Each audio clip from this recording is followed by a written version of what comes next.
Basta Batas. Basta Batas. Basta Batas. Una ay ang Department Circular number 1313.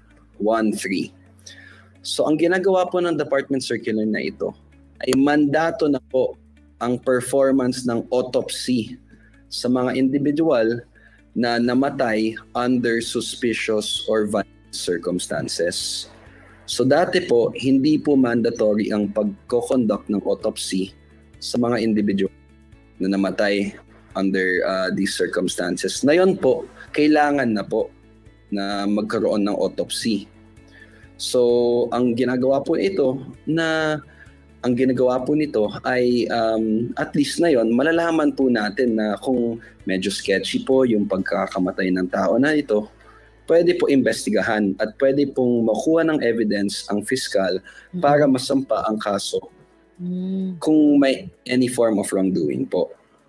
Tapos naman po, may isa pang Department Circular na gusto kong ipabahagi. Yes, sir. Ang Department Circular number 11.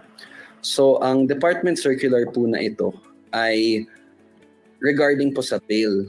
So, ang ginagawa po nito ay sa lahat po ng indigent na respondent natin. So, kung nasampahan ka ng kaso at indigent ka po, may option po na mag-receive ng 50% bail reduction ang taong ito para makalabas po siya ng presinto.